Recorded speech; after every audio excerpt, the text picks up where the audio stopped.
Welcome to another episode of The Breakdown. As the fallout from election 2023 continues to filter its way to the ground, there's lots of loose ends that we're in the process of trying to kind of tie up and make some sense of. And those loose ends come from some of the more controversial moments during the 2023 election. There's no question that one of those highly controversial moments came from a UCP candidate, then maybe not a UCP candidate, but who she still used all the signage and now is sitting as an independent for an indeterminate amount of time. It's all very confusing. We're going to try to make a little bit of sense of that today, and we're going to try to make some sense out of it with somebody who is pretty directly involved in the whole situation. We're talking about the Jennifer Johnson situation. We're talking about it with Jonathan Luscombe. Jonathan, thank you so much for joining us today. Thanks so much for having me. It's awesome to chat a little bit more about what's going on over in the boonies, I guess you could say.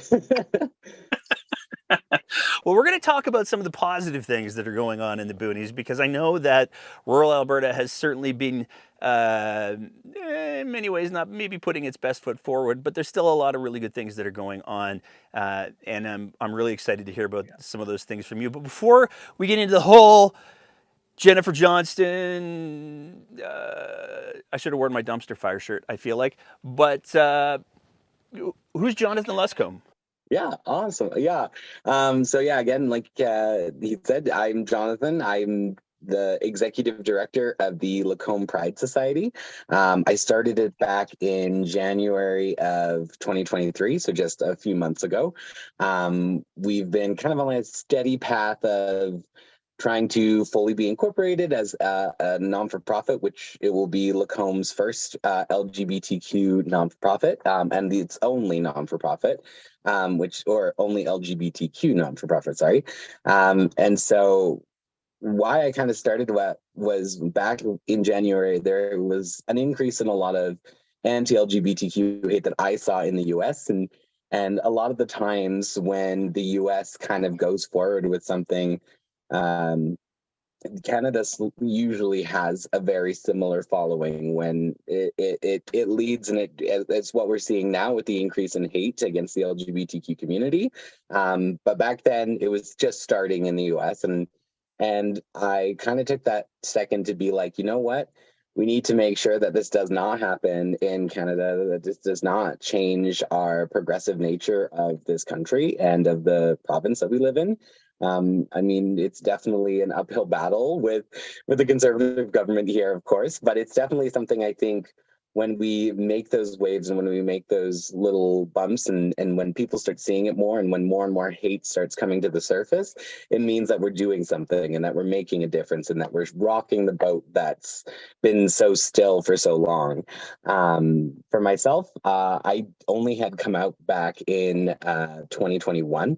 I was out to a lot of my friends before that, but because of the place I lived, I didn't really want to showcase a lot more of who I was, just because I was afraid of the hate that I would receive. But thankfully, the job I had at the time was I was a server at a local cafe.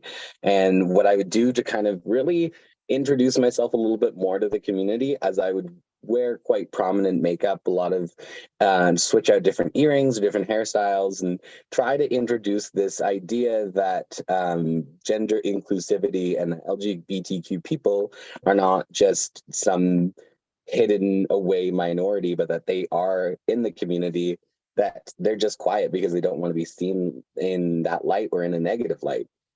And just the kind of progression of that, even the introduction of some of these small town people to the first time they see a guy in makeup, it's one of those things where they go, wow, okay, that's interesting. Let's see what's up with that. Like, let's have a conversation. And some people would ask, like, why do you wear makeup? And I just go, just because I want to. And it was something that they were like, oh, that's interesting. And it flips the script of the idea indoctrination, and it's just you expressing yourself in a different form. And so for me, I love doing that. I love kind of projecting that into the community to make sure that queer people are looked at as normal, and that the existence of LGBTQ people in your community should be seen as normal. And thankfully, my family is extremely supportive of everything I do. And it's definitely been an uphill battle for getting the city to kind of be involved a little bit more, to get the MLA to be involved a little bit more. But what we as an organization really stand by, and what I stand by, is so many people ask me why I stay in the community if there is so much increase in hate. And I always tell them, I'm like, honestly, if I could stay in this community, if I could chip away at every little aspect of these stereotypes and change one person's life or change one person's opinion, to keep them from saying the F slur while they're driving down the road when they see some kid wearing makeup or wearing a dress, or something that's not the gender stereotype, that they will think twice about that, because there's kids right now in the LGBTQ community that, and I was one of them, that thought, you know what, it's probably better if I kill myself than to exist like this in the community, and to have so much hate thrown at me and to be hated by almost an entire society because of the way things were going. It's taking so many steps backwards and everything like that. So I think for me, with where I had kind of gone into my journey of self-discovery and self acceptance, was a long time ago when those things started happening to me, but it did take a toll. It took a very big toll. And so now that I am confident in and of myself and of my gender and my sexual orientation and just who I am as a person, I can take these things. People can get it at me, and I'd much rather people shout these things at me knowing that I am who I am fully, than if they go and attack these kids that are still discovering themselves. That could be extremely detrimental to both their mental and physical health. And that's kind of the way that I view what Jennifer Johnson's statements were, is that it's inconsiderate of people. It's not. And anyways, we'll get onto that. But yeah, but anyways, our society is growing and making change, and there's things in this community that I never thought would actually happen. Like, the city lit up one of its monuments in pride colors, which I thought was nuts. They posted on their social media and everything, which was awesome. We've had a massive turnout for our open house that we had at the beginning of the month. And then we're going to be in the Luscombe Days Parade, or the first queer float that will ever be in the Luscombe Days Parade.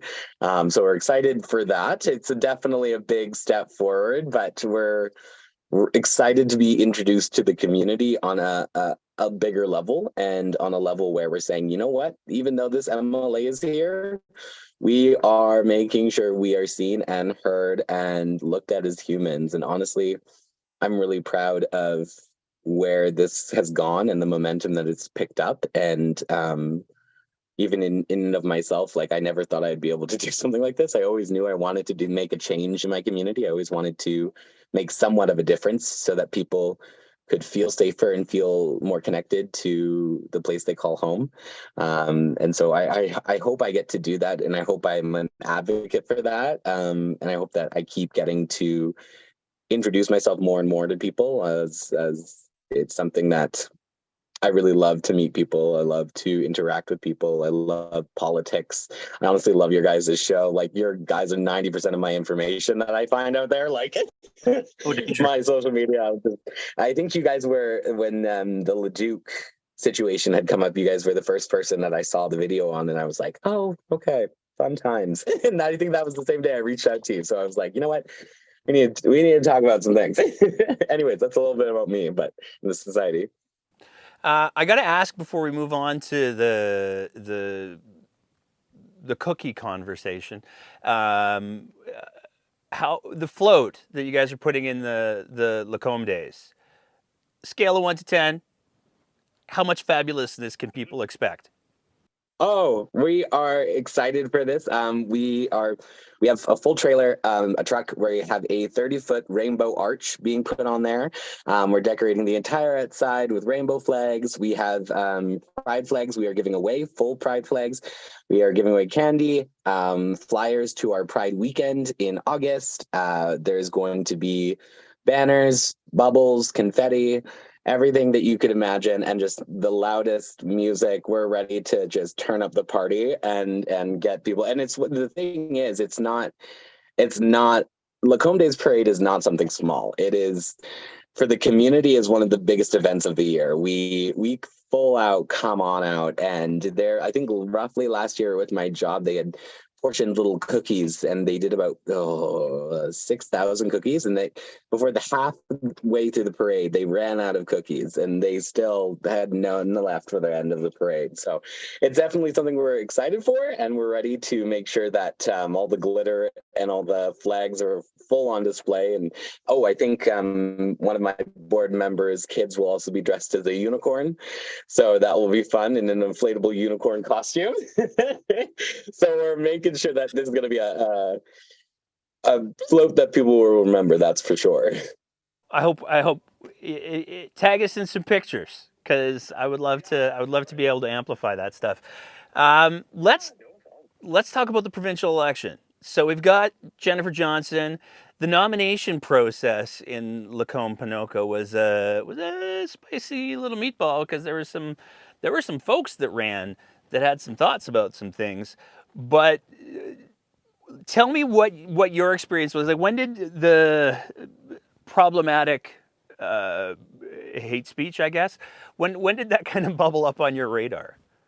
I think honestly, the way that we had or I had found out is I actually know Jennifer Johnson. I have some sort of I acted with her kids in a drama, and I've only met her a few times. As of that, we've just like shaken hands, or she's told me, great job in this or whatever. And I'm a very I would say I'm a very empathic person. I think it's because of my neurodivergence, is that it's very much of something that I will go up to someone, and if I just get a bad vibe, I'm out. Like I'm just like no, and usually it's pretty good. I try not to judge based off of that.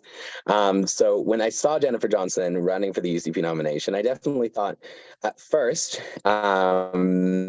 that it was kind of a refreshing thing, as Ron Orr was not someone that I thought was a good MLA. He was never in the community, never really did much. He just had the chair and got the money, and that was about it. And I was not appreciative. He never responded to things. He didn't even show up. I think we had the Chamber of Commerce put on a massive gala, one of the biggest in Lacombe, and he didn't even attend. So, and Blaine Culkins attended. So it was one of those things where I was excited for hopefully, and I knew the UCP were the front runners in our writing is something that it's like I think last time they won by like an 84% margin or something around that number. Like it was an insane amount of that, and even this time I think it was still 74. But when I kind of first heard it, I was volunteering with the NDP. I loved our candidate Dave. I thought he was a great candidate. He advocated for the queer community a lot. Like any event that we had, he'd show up to. He was like the first time I saw him was at the museum. Had I'm a volunteer at the museum here, and they had an appreciation night for the volunteers and stuff, and they invited some of the candidates and things to come to the AGM. It was kind of like a mix, and he had shown up, and we had great conversations about stuff, and there was a lot of people talking and chatting with him. So he was a great candidate in the sense of he was out in the community and he was making sure that he was being seen and heard, which is not what I can say for Jennifer Johnson.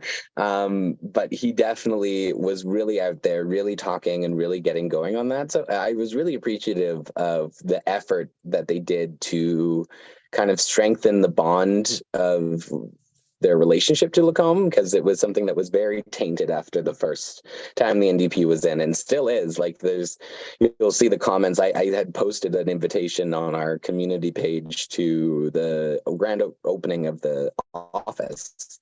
I think within an hour, I had 118 comments on there just saying how stupid she was, how dumb it was, how like stupid in the head I was. Like there was a lot. I had to take it down just because it was getting too much, and it was something that I was like, I don't want to garner so much hate for this. I was like, I just want them to be, to come out and enjoy himself. It was just an event. So it was definitely something. But one of the first things that he had said, because I asked him if he had met Jennifer Johnson, and he said no, but he said that he had checked out all the candidates' websites, and one of the first things on her website was women should be barefoot in the kitchen.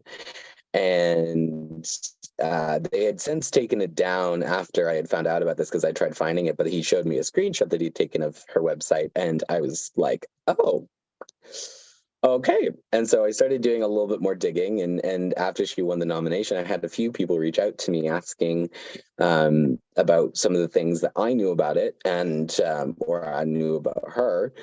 And one of them was a fellow.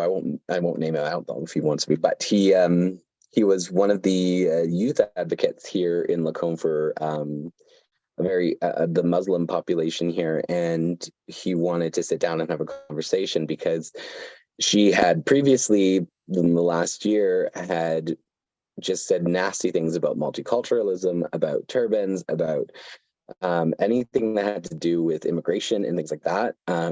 There was a lot of negativity behind, and she agreed with like Donald Trump's turban ban in government and all this stuff that she showed, and it was completely wiped after she won the nomination. Her page, I think, has like 4 posts on it at this point, and the last one before the Ponoka Stampede was from the election, May 29th, and she didn't post till a few days ago for something else. But that was the first time I kind of heard some suspicious things about her. And my mom knows her a little bit better, as she was like on the mom board when we were doing drama as kids. And she even said that she was like, I don't know. I was like, this seems a little sketch. And so we were all on the fence about this person now that I started figuring out more and more stuff about her. And I think, when was the time? I think it was after I had chatted with one of the other candidates, Dusty, because I knew of the fact that this town would probably vote conservative. I chose to try and amplify someone that I thought would be a extremely good candidate, and Dusty Maischerl was one of those. He was a farmer in a community, but he had been an EMS driver for 7 years. He was super supportive of both queer initiatives. He had even reached out when the Pride crosswalk in Ponoka had been vandalized. He'd reached out to me if I had a contact so that he could go help them paint it, and all that fun stuff. And he was honestly one of the people that I knew would be a strong advocate for this community. So when the nomination contest came around, I was surprised to hear that she had won quite by a landslide. And there was a little bit of a scandal that kind of went on with that. I'm not sure how accurate it was, but it was definitely something that was like, they had said that someone had sent out information to his supporters that the voting was on a different night, and that it was not on that night that it was happening. So a lot of his supporters that were in the UCP did not show up, so they could not vote. And then the actual amount of people, I think he said, that could vote, or that like could vote on the nomination, was about 800 or something around that number. He said there was 1,300 votes at the end of the night, which he found very strange because there was not that many people to have that many votes. And afterwards, his campaign manager's car and his girlfriend's car got vandalized. I think his girlfriend's car got vandalized twice. Yeah, because I had chatted with them when they came in to my work, and because they'd come in all the time, and I asked them how it went, and they were just like, we're done. Like the one guy had said he'd worked for the conservative campaign office here in Lacombe for 7-8 years, and this was the one time that he was like, I cannot do this anymore. He's like, this is not the UCP that we were projecting. This was not the UCP that this community thinks it is. But he just didn't know how to get that information out to people because they weren't listening, and there's not an active communication of that. So as she won the nomination, and I think she won the nomination halfway through April, she started knocking on doors and stuff and doing all these things. And I think it came out in the second week of May, if I'm not mistaken. I think I honestly woke up to everyone just texting me like, "Did you see what she said?" And I was like, "What?" And I had to do kind of like a recon to see how my team was doing, because I was like, oh God. So I checked in. We were all furious. We were fuming at these things, that this was hidden for so long. And so I started doing some research on it. And of course, like, I think one of the first papers that I had saw about it was the Calgary Herald. And we had shared that post onto the community page that we had. And again, like in an hour, there was people claiming that it was false, claiming that it was taken out of context, that it was about the US, that it was not about Canada, that it was about this, that it was about that the recording wasn't even there, that it was the NDP that had said these things and leaked this stuff, and that they weren't showing this information, yada yada yada. And I was just like, does that matter? Like, does you really need to hear this recording to know that this comes from an accurate source? And so I think I don't know who released it, but I found it eventually and shared it on that same community page. And again, like, that post didn't garner much, but people were still saying like, oh, that was about the US and that, this, that, and that. And I was like, do you not hear what she is saying in that audio? That is utterly appalling. It's not only word for word what the Calgary Herald had put in their article, it was 10 times worse than what I thought. I had to stop halfway through because I was like shaking at the point. I was like, how dare a person run for political office with this rhetoric and this hate behind an entire community of people that deserve to, there's someone there protecting them. And I was not happy, for sure. And she really didn't say anything to any ends of it. So we were kept kind of going as if we were trying to, our approach on the steps was to, again, make sure that we are communicating the NDP stuff right, but also making other people aware of some of the things that was going on, because a lot of people were still not aware that she had said these things because they weren't receiving the information behind it. And so we decided just to kind of keep pushing forward and seeing what we could do to say something against it. Unfortunately, like, it just kept kind of wanting to be shoved under the rug. People were wanting to push it away and wanting to be, and I was like, no. I was like, I'm going to make sure that this is not that this is not what we are doing, because we are not sweeping this under the rug. We're not moving past this. So I had sent her a message privately over Facebook, and just inviting her to sit down with myself and chat about some of the things, so I could help her understand more about the queer community and more about that. The first time I sent the message, I was left on read. It was not replied to.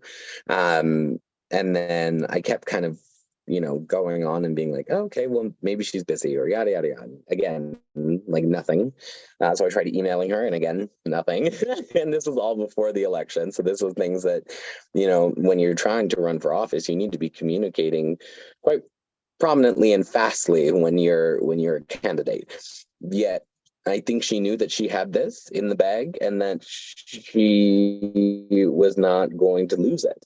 And that's where I think the decision of the UCP was a cop out, was just a way of saying, well, we know that riding is ours. We know that riding is conservative. So if we just tell the community, oh, hey, she's not really in it, they're still going to vote for her because it's a conservative candidate.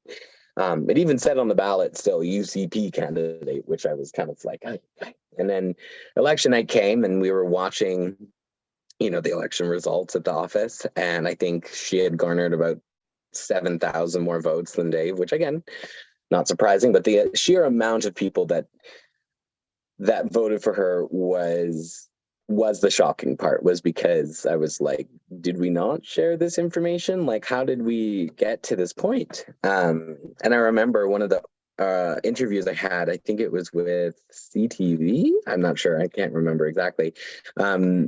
The gentleman asked me, like, or he went around, and I watched the news video later, and he went around to other people in the city and asked them, like, did you know this is what she said? And they're like, oh, no, I had no idea.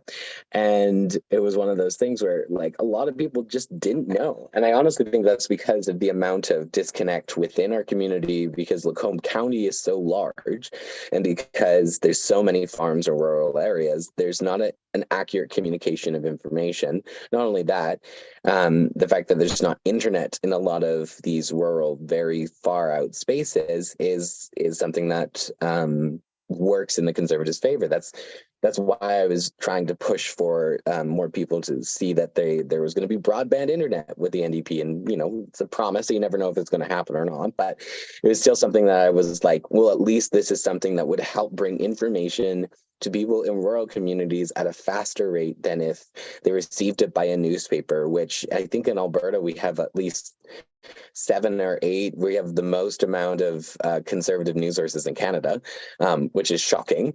I didn't find that out till I did some more research about that, which I thought was really interesting that there's so many, but they're all paper or like very easy accessible documents for people that don't have internet. So it's one of those things, you go to the store, you see one of the papers there, like I think Domino's Pizza has Rebel News sitting on their counter, and the same thing with where's the other one I went to? I think it was another fast food restaurant or something like KFC or A&W, around that number. They have it just sitting on the counter.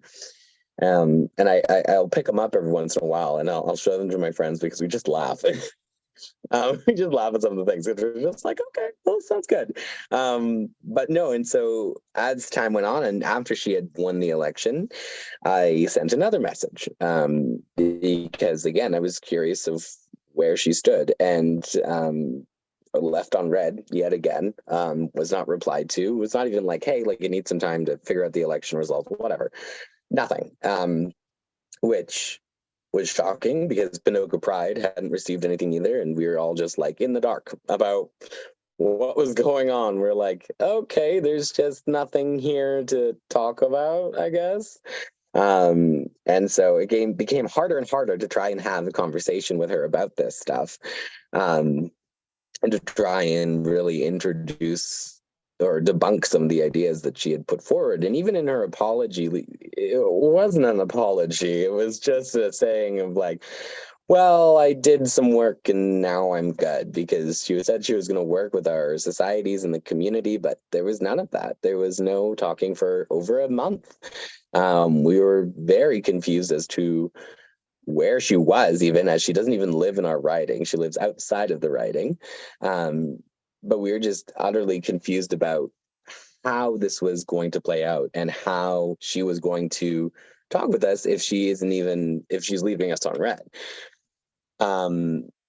As like the month kind of kept going on, for June, I think second week of June or third week of June, around that number, I got a private message on my Facebook, on my personal Facebook, inviting me to sit down with Jennifer Johnson the next day. And it's one of those things where I was like, okay, I mean, I don't really have time. It's the middle of Pride Month. I'm a Pride Society director. It's the biggest month of the year for us to do these things. I was like, I'm going to have to chat with my board and just see where we're at. And then they had come back and been like, okay, well, these dates work for us. And I think it was the 30th, the 9th, and the 11th. So the 9th of July and the 11th of July, and then the 30th or something around that. And for one, Pinoca Stampede was the parade was on the 30th. So we were like, we can't do that. And then like, I had originally thought that it was my entire board that could come with me, because I don't feel comfortable really going by myself with the way that UCP has done their own things. And the person that had even reached out to me was a UCP supporter, and she was her administrator. And she had said that because she's so new, her administrator is going to be with her because she has no idea what she's doing. And I just kind of think to myself, I'm like, should you be in government if you don't know what you're doing? You know, I was like, okay, well, I'll give it to you. Everyone can kind of go into politics. You don't really have to have an experience with it, but having the experience is usually an asset when you're trying to make sure that your community is actually supportive of you. And so when she had sent that private message, or the person, and I was just a little taken aback. I was just like, I mean, I can't just drop everything to have a meeting with you. I'm like, you haven't talked with us for over a month and a half, and I don't know what to say. And so we've been in open talks about having a meeting. We're still trying to figure out a time that works for everyone on my board, and that's going to make sure that they're there to ask their questions. And we've set guidelines. We've been like, if she doesn't agree that trans rights are human rights, then we're out of there. We don't want to talk about it. If that is the line for you, if you will not stand up for a basic human right for a very marginalized group, or if you stumble over that thought, or you think, oh, well, maybe I'll just have a conversation about this. And it's like, no, it's not up for debate. It is human rights. And the fact that you could let that sway what you say to a pride organization, or how you go about your constituency and everything like that, like, it was something that we were like, okay, well, we need to have a conversation. That's a given, but the conversation, I don't know how well it would go. And so over the next few weeks, I had, of course, people reaching out to me. I don't know if you know who or what Cilantro and Chive is.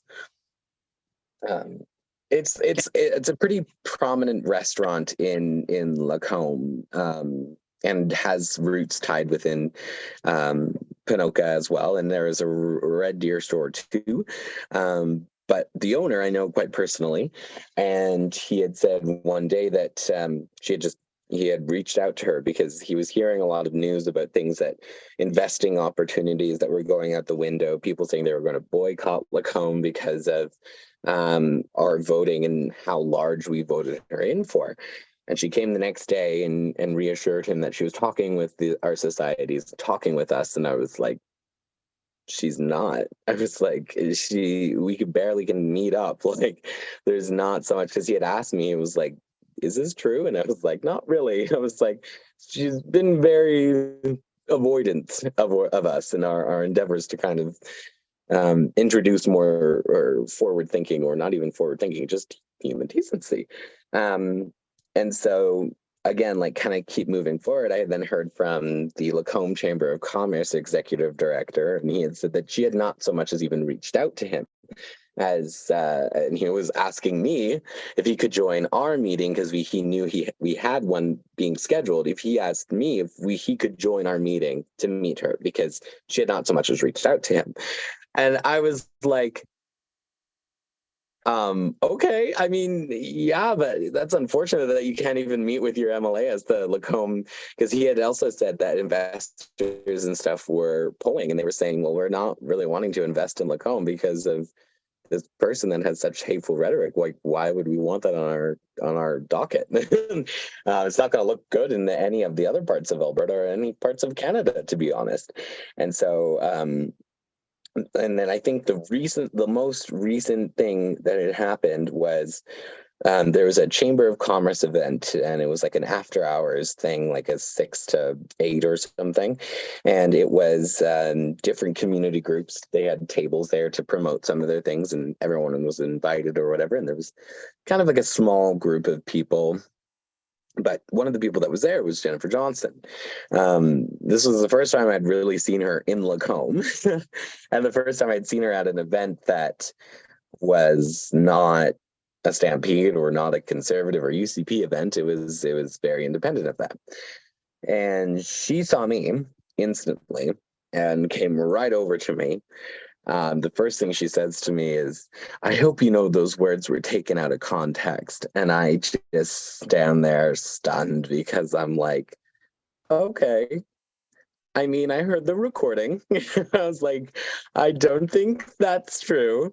And it went on, and it was still that it's the very defensive thing, and we kept talking. We chatted about her kids and stuff, and I kept it very cordial, as I didn't want to rock anything or ruin an opportunity to talk with her in person with the rest of my board. But was still something I was fuming over after I left, because again, it was just deflection of all these things. And the one thing I had pointed out to her was that in Canada, puberty blockers do not cause infertility. They do not. It is, if you look it up, it's an easy Google search, honestly. And they don't cause infertility in children. And then for hormone therapy, that doesn't start till you're 18. If you're 16 or 17, you can get parental consent from your parents, but that is it. That is the only way that you can get those hormones, because those do alter the things, but that's because when you're 18, you can still make those decisions full well knowing the consequences of it. But there's a lot of studies out there that say that even, I think there's 1% of people, 1% say that they regret having gender affirming surgery. And that's compared to like 4% saying that they regret having children. So there's one of those things that there's relations with everything, and there's always someone that's going to regret something. Like someone who takes performance enhancing drugs, they might regret that later on. Like I'm sure that having even some of those on them, they probably will never do it again. Like I want to bring up Brittany Griner, as like that was like she'll probably never do that again, and never think to bring something like that to any other country outside of Canada or outside the US. So I think when it came to, and I literally told her this, and she was like, "Oh, I didn't know that." And I was like, then why were you making comments on it? And why are you making these things? And why are you saying these things if you don't know anything about it? She just kind of looked at me, and I was like, yeah, sounds about right. So it's definitely an interesting and ongoing conversation. It's been ongoing for a month and a half. And my board is entirely exhausted from trying to consistently figure out a date that works for us and works for her, and yada, yada, yada. But then, we see her at the Pinoka Stampede. We see her over here, over there, and everywhere. And we're just like, okay. But you can't have a sit-down conversation with my board. You can't come to any one of our events that we've invited you to and talk about things. And of course, I wouldn't show up to a Pride event if I had said those things either. But I'd still make an effort and try to figure out some of why people were upset with the things I had said. But no, it's definitely, there's not a lot of movement on their part to make things better, or to have that open conversation. We are open to, again, still meeting and still chatting about everything that has happened, and really giving her resources and things on how to improve some of the ideas that she has. But that has to come on her end as well. We can't be consistently pushing all this stuff on her, saying you need to do this, you need to do that. But if she doesn't take the steps to do it, then it shows where she still stands, even after information has come out that it said those things are false. And I think, honestly, the kitty litter one disturbs me the most, because she took a very unfortunate truth from the US, which was that schools have a bucket of kitty litter in the corner in case of mass shootings, and so that the kids can go to the bathroom in the classroom while it's locked down. So I was like, you took a very unfortunate truth, and I told her this to her face. I was like, you took a very unfortunate truth and turned it into a very unfortunate lie that was damaging not for just one group of people, but was damaging for teachers, for schools, for children all around. Like you called people feces. Like that's not excusable. And even the people I had asked her, I was like, who are the people you were talking to? Because they seem very supportive of your ideas. And she was like, oh, I have no idea. Just a group of like 10 people or something. But I go, sometimes a group of 10 people are the most influential people. I was like, if you don't know who those people are, why are you saying things that could potentially harm other people, but also that give you a good standing with that group, full well knowing that group was going to be supportive of what you were going to bring to the table? So you can't really tell me that she didn't know who they were, because the people there, if they really cared about politics or understanding or were a decent human, they would not clap and applaud at things like being called feces or relating children to like literal pieces of poop in cookies. And so it was definitely something that we've been trying to figure out how we advocate for the queer community Well, also making sure that other people in this community understand what is going on without, absolutely blasting her, because it's still a conservatively based system here. It's still a very conservative rooted and religiously rooted community that is hard to really get information to, or to get people to to you about it. So yeah, that's a little, I'm talking for so long, but that's kind of a little bit of what's all been going on with our communication with her and everything around that. So A couple of things I want to sort of expand on a little bit. I mean, one of the things that you mentioned that I saw similarly reported in media was, when reporters would go through that constituency and say, "Hey, what'd you think?" A lot of people were like, "Holy hell, I didn't know that." Um, do you think that, like, do you feel like the fact, given that, do you feel like the fact that 70%, 74% of the constituency voted for her is maybe being blown a little bit out of proportion, given that there are so many people who didn't know? Like, for the reactions that I've seen from folks that have been interviewed, it seems like a lot of people, that would have been a deal breaker potentially. Um, and Lacombe is, I mean, you talked about Lacombe as a community. It's getting hit for investment. It's getting a lot of negative press.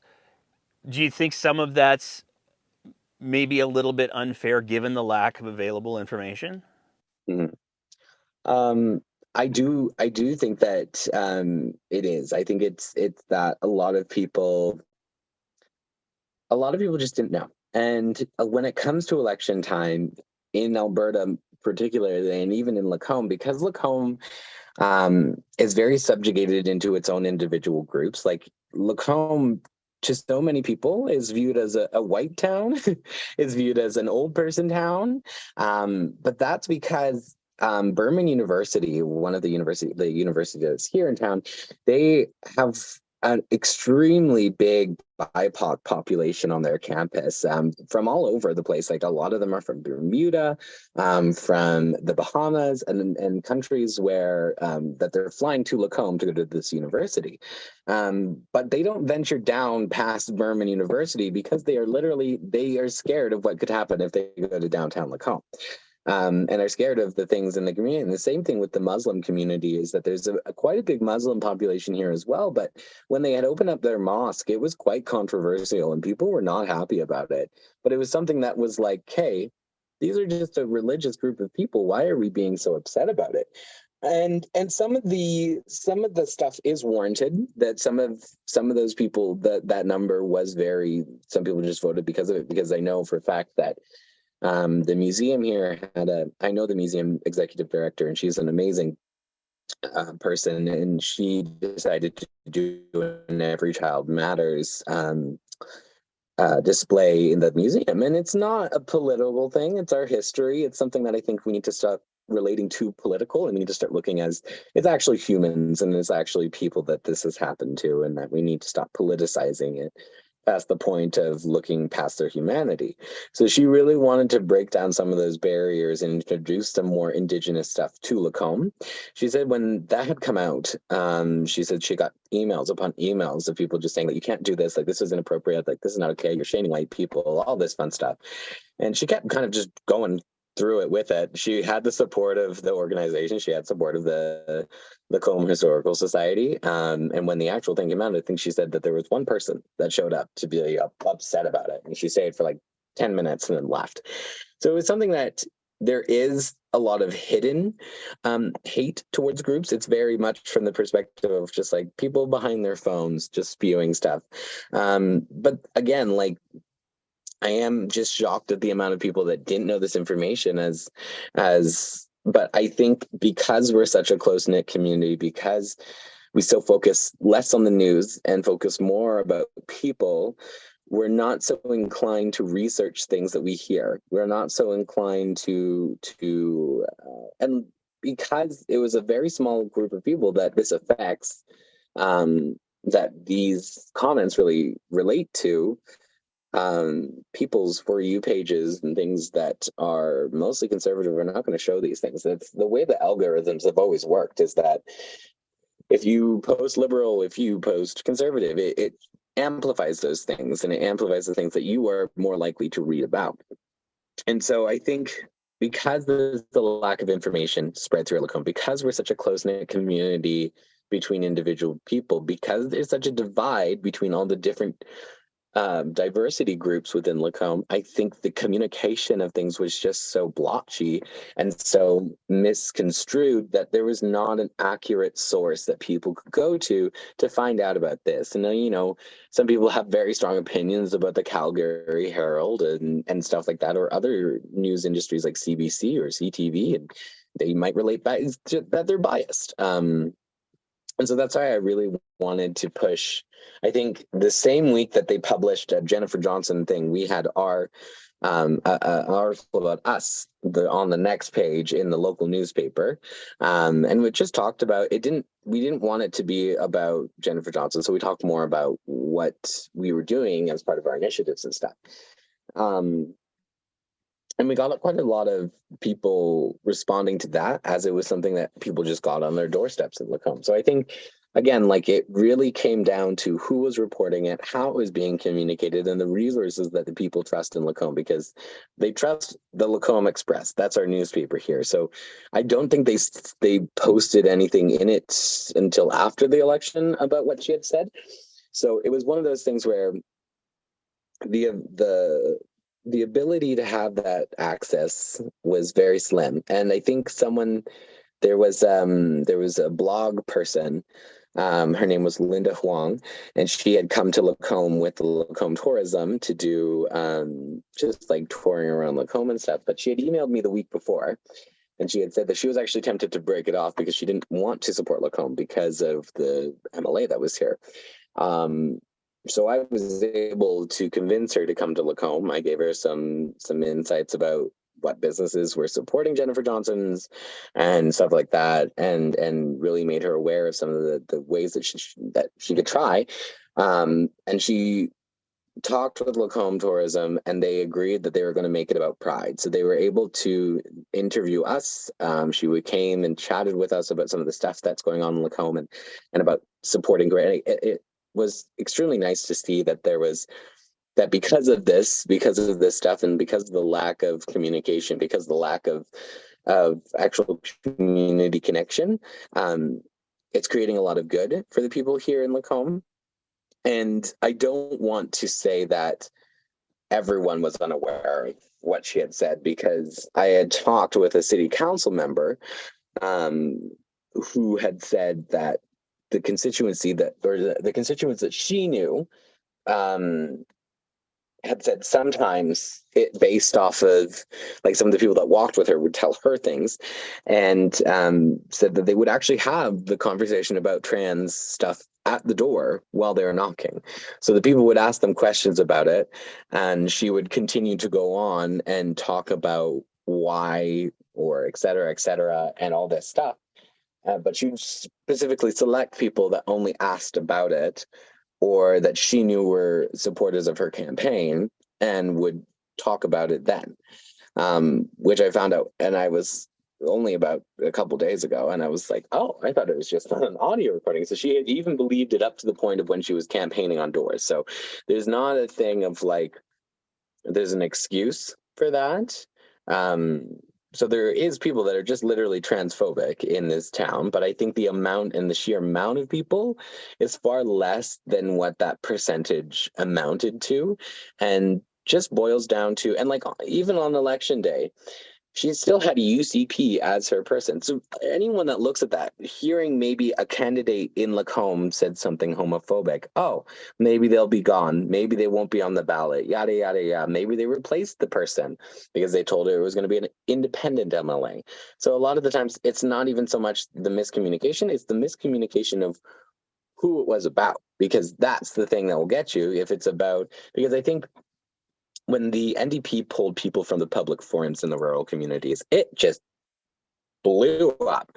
Everyone was like, why are they gone? Why aren't they here? Why are they doing this? And I was like, and it was amplified. So I think the other side of that too is that because this province has been so rooted in a conservative government, that conservative stuff is pushed towards the front, and a lot of liberal stuff is towards the back and doesn't get seen as much, or doesn't get seen as prominently, or pushed as prominently.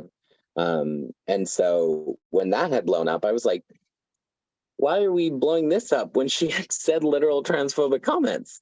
And even the questions at the forum, I knew people that were going to ask that question. It never came up when she was there. Um, and she was pulled from the Pinocchio forum, so no one that could ask her.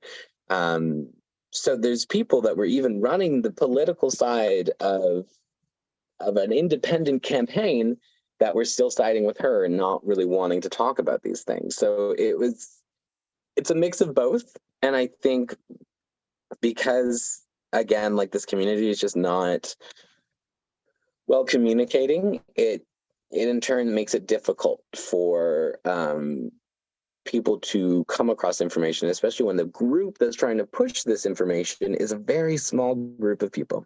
And a lot of people do not like them solely because of how they identify. So why would they listen to them about one of their favorite political groups? So it's an imbalance of communication and just bigotry. But again, yeah, I do agree that the sheer amount was just not indicative of what Lacombe is, as we really care about the person. And like, I've had neighbors do stuff for us that, is just really awesome. And, we'll shovel our driveway. We'll, like, one of our board members' houses has been vandalized 6 times this month. She shows pride flags and stuff all over her house and does everything like that, and has been vandalized. Only she's had about $300 worth of stuff stolen off of her property. And it's sad. But it's awesome to see that her neighbors, for the first time it got stolen, she has a rainbow arch, and they had, as soon as they saw that it was stolen, they bought her a new one and sent it to her house.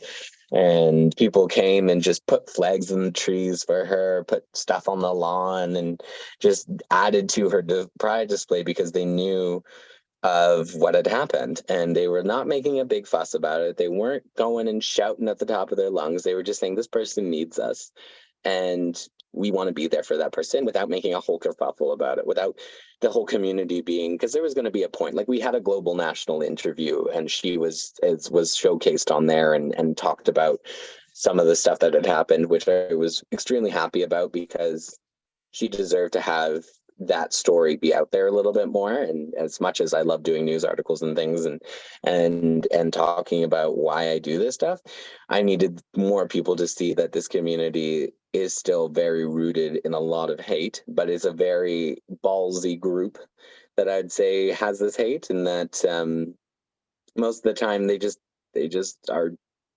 too, what's the word? I want to say cocky, but too much, and they think that they can just get away with things. And I think that also shows kind of when you elect a political leader that has these things, that has this rhetoric, it leads the way for other people to think that they can do that same thing, that they can hate on a group, that they can marginalize another group of people, because the person that is their voice, that's a voice for over a couple thousand people, is saying that it's okay that trans people are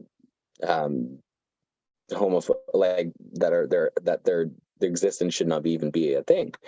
And people go, yeah, like, our MLA is saying it, we all agree. So it's one of those things where it's like, it's a blind following of conservatism, where they don't think for themselves, they don't do the research, they don't even look past, like, the Leduc thing was the thing that really, like, made me mad, was because it was like, if you do a Google, like a simple Google search, you'll figure it out that those colors do not mean any of those, or not even that. Like, it's based off of, like, how you related a color to these things. I was very confused about. I was like, seems kind of reaching, aren't we? Just So a I little think, bit. yeah, I think it's just a little bit, right?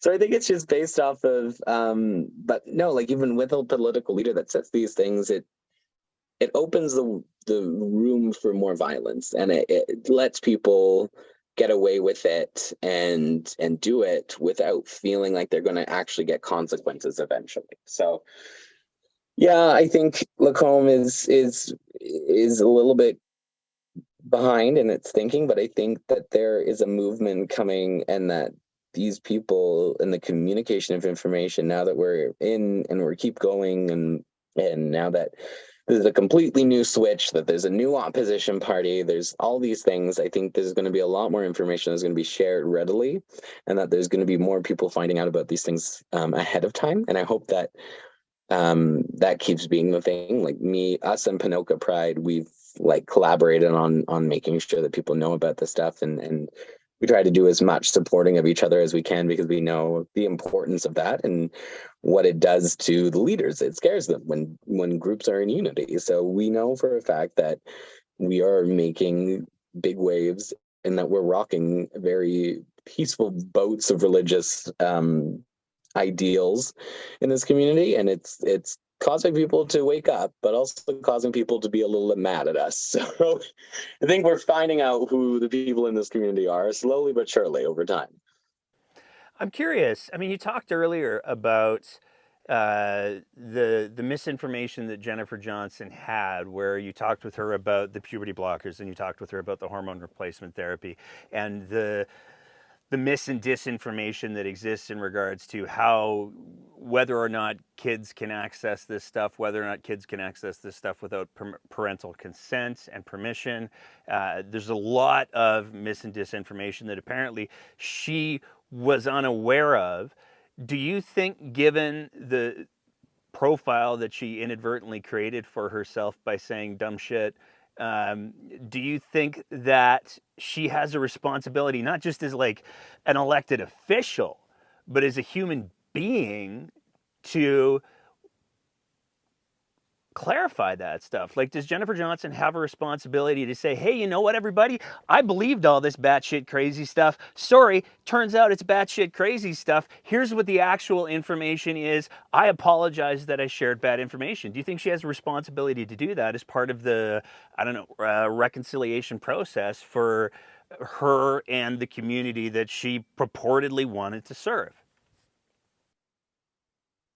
No, 100%. I think that the image that she's made has honestly screwed herself over. That these things, but that her silence on a lot of it has spoken more volumes than anything else. The quiet brushing of it, or the letting it go kind of idea, that like the UCP, they won't say things when something happens, and they'll let it blow over, and then someone might bring it up in a news conference, and then they go, well, that was a long time ago. And it really wasn't. It was literally September that these things happened in. And the same thing with the election. It was like, I think people heard about it, knew about it, forgot about it. But for us and for this community of people, we never forget about it, because those are things that every time we look at you, we know that you hate us. And so, yeah, like I think as a leader, honestly, I think as a leader, you should take the responsibility to step down after seeing what you have done to a community of people that you have hurt so inadvertently, but not also that you've not talked to, not related to, not been in communication with. That's a part of your constituency and a part of your writing. You should be able to say, as someone who is just a decent human, if you are a decent human, I'm sorry, I don't think this is the right position for me. I will step down and let someone who uses their voice to advocate for everyone be the leader, because my beliefs don't align with a lot of the things. And it's not, I honestly think that the idea that admitting to your beliefs, but also seeing what it does to other people is important, because I do believe that everyone has a right to think the way they think. If you want to believe that the queer community is indoctrinating children, go ahead and believe it. But do your research first. Ask people about it. Communicate. Learn. Like, just ask for knowledge instead of automatically assuming that all these political leaders that align with your beliefs agree and have all this great information about you, when it's not true. When they come out and say these things, and you're like, none of that was true. Not one of it was true. Not a stitch of it. And you don't even admit to that. You just say that it's an issue you want to talk about. But that it's not an issue that even exists. It's an issue that you're creating in your own psyche that's a problem to you, or that somehow you've learned about information from some source. Honestly, I probably would believe it'd be Ron DeSantis or something like that. And she'd just learn, like, be like, oh yeah, he said it, so it's probably true, and then take it off and keep running with it. I mean, you know where Danielle sits with Ron DeSantis, so I mean that's always fun. So I would not be that surprised if those same ideas and beliefs trickled down into her caucus, because when someone believes someone that's so hateful, someone that's so disgusting is a great political leader, they have not only issued, the Human Rights Organization has issued a travel advisory, not only to just queer people, but to queer, BIPOC, Indigenous, anyone that is marginalized, to stay away from Florida, because it's literally a hellscape for any minority to even exist in. And it's sad, because I understand the significance of wanting to stay in your home, because that's where you grow up. That's where you've always lived. That's where you feel like you belong. And when someone's attacking your very existence solely for not something that you can change, and you have to leave your home because of it, is devastating, in my opinion. And the fact that these political leaders do not see that and pick and choose what things they think are right and true from what he says is disgusting, because you should be able to do your own research. You should be able to look at the people that are having to be evacuated from here and moved to other places, and you should be able to say, oof, yeah, that's not a good idea. That's not a good person to support. Like, why are we supporting this? So I think in and of itself, I honestly don't think that she should be the MLA in this community. I 100% believe there's so many other amazing candidates that could have done so much better for the community. Even some of the independent MLA, or sorry, the Alberta Party MLA, Miles, was an extremely strong advocate for people. He has been running to be this MLA for a few times, and because it's the Alberta Party, they don't have a lot of momentum behind them. But I think if he was really to push for change and to really own the independence, I think that he could really change the narrative behind a conservative movement in this town, and could really go like, well, that's a very old type of conservatism. Because honestly, I don't think NDP will be able to get in here for another at least 8 years. It's impossible to try and change some image. And looking at the sheer amount of people that didn't vote NDP and voted conservative, it's going to take a little while for it to really, or something big like this, to affect it. But we even now see that something big like this does not affect it. And so I think it would speak volumes to say, hey, like, my own opinions and my beliefs, I don't know. Like, I honestly think, like, again, if she wants to believe that, go right ahead. But don't be a political leader and harm the community that those things are not even true about. Talk with them first. Like, it's not so hard to reach out and be like, hey, I've heard this. Is this true? And, you know, some organizations might lie, but what do queer people have to lie about? Like, we're already hated enough. I don't think we want to lie anymore to be hated still. So it's one of those things where we're always going to try and make sure that people understand that we do not care about what you believe, but it's how you use that belief to affect what you're doing. Because if you're changing the country to align specifically with your belief, you're not doing what this country is about. Even if I was a political leader, if I was a political person, I would not use my own beliefs to shun an entire community. I would not say things that would harm other communities unless it was warranted, unless it was like, you're being hateful, you're being angry towards this group of people for no reason. But I would still allow people's voice to be heard, and for their like, even take back Alberta, whatever. Like, if you want your voice heard, I will still listen, but it doesn't guarantee that I'm going to side with you because of some of the things that are just hateful that they do. And that's not my personal belief. That's just a human decency belief. It's just the belief that everyone should have the right to still have their voice, but it's whether or not that voice is going to affect people in a negative way. And I think as a leader, you need to be able to determine that. You need to be able to look at these communities and some of the things that you've said and go, okay, that could really harm someone. Should I be the voice for them, or should I really go into that community and learn how to better understand who they are? Because it's the same thing with the Muslim community. So many religions, Christianity just shuns and hates the Muslim community because of it's solely different from the Christian community. But a lot of Muslim people or a lot of Christian people do not know a lot about the Muslim faith.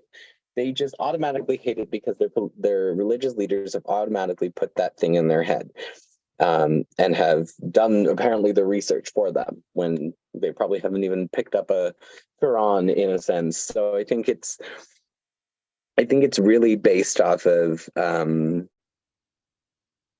yeah, I think honestly, as a leader and as a person that who's going to be the voice for an entire community, you need to make sure that you are on good standing with your community. So yeah. I got a couple other. I want to kind of give you the floor a little bit. I mean, I don't want to. I want to end on a positive, because, like we said at the beginning, and some of the things that you've already talked about, there's a lot of positive things going on. You got Luscombe Days coming up. You're going to have the most fabulous float ever in that parade. You've got the Pride Society continuing to be formed. What is it you want people to hear? What is it you want people to know?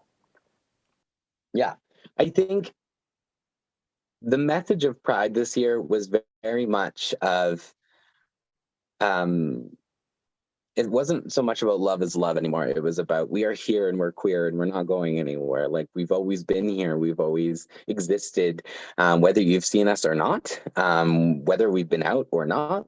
And I think for us, we want to make sure that everyone in our community, but everyone in surrounding smaller communities that watch our things, that they know that there's always someone fighting for their community, fighting for the people that live within their marginalized minority. That there's someone out there that's saying no to the hate, and that they don't have to keep fighting alone. And they don't feel like they have to keep fighting alone, because that was one of the biggest things when I started the Pride Society, was I felt very alone. I felt that I could not exist in the town that I called home. I felt that there was no community around me that would support or champion me to be the best person I was, which was completely false once I found, and once I did digging, and once I started learning and asking people about who they were. There really is a community of people here that want to make it better and are eager to make connections and to find all these things, and really do great positive work in our community to help other people understand the struggles that different people face that are not a part of the everyday norm, or not a part of society in the societal capitalist context. And so for us, we really want everyone to know that you're loved and safe, and that there is someone fighting for you, and that you don't have to do it alone, that you're surrounded by people, whether you know them or not, that care about your existence, and they are not going to change that. They're not going to find out who you are and go, oh, well, you're that, so we're not really gonna champion you or love you. It's no. I think I saw a video that spoke volumes to me this week, and it was a guy holding a sign in a pride or just on the side of a pride parade, and it said, "Recovering bigot. I'm sorry, free hugs." And people came out of the parade to go and give him a hug, and they're like, "Thank you, you're doing great, like, keep it up." And it was this understanding that transcended the boundaries of knowing who that person is, but knowing that they are human, and that they make mistakes, and that they are supported even when they stumble and fall, but when they realize their mistakes even more, they are still supported in that sense. And so I think with our Pride Society, we really like push that, and we push the sense of community, that your community is your community, and you should not have to leave your home to find that. You should not have to fear being out in public, being yourself, because it's something that someone might say. You should never have that. You should never be afraid to exist, and to live your truth. In your hometown. And so that's why, like, again, like, we're having a Pride weekend from August 25th to the 27th. And why we kind of did it in August was because we wanted, again, to champion the community. We wanted it to be about, not about these big organizations that go, oh, we're here for Pride, oh, we're doing this, oh, we're doing that. But it focused on us. It focused on the needs of this community. It focused on what things we really want this community about and what the community wants us to do. So we're doing like a Pride in the Park where we're trying to get some drag queens and vendors and things to come, and we're trying to have a queer, BIPOC, Indigenous market set up there, and do all that fun stuff and really show this community that we're people and that we deserve to celebrate who we are together as a community, whether you're an ally, whether you're LGBTQ, whether you excuse me, whether you don't even know about what the acronym even stands for. You don't have to understand a group of people to understand the human behind them. You don't have to understand everything about who they are in order to care about them and to love them. You should just be able to look at them as humans and go, okay, they're different than me, but I still am going to champion them to be the best that they could be, because you don't want anyone to feel left out or alone or afraid, honestly. Yeah, honestly, like I think it's very much of a great movement forward, but as a society, yeah, we just really want everyone to know that they're cared for and loved for, and that there is always someone fighting for them, whether or not they know it or not. I really appreciate you taking the time to chat today, and I hope that you Yeah, keep us in the loop yeah, um, definitely. with the ongoing planning for conversations, I Mhm. guess we have to say, with Yeah. Jennifer Johnson. And I hope that she does. It's on a balance of probabilities. I'm probably being a little optimistic, but I would love for this story to be able to end with her taking responsibility for what she Yeah. did Oh, instead of minimizing it, and correcting yeah. some of the misinformation that she put out there. Yeah, definitely. I would love to see that as well. And I hope that through our communication with her, that that is something that she'll start to realize and that she'll start to see the harm that she has done, but also see that queer people just want her to be better. Like we don't hate her. I think that's something that a lot of people think that we automatically equate her to, is that we absolutely hate her.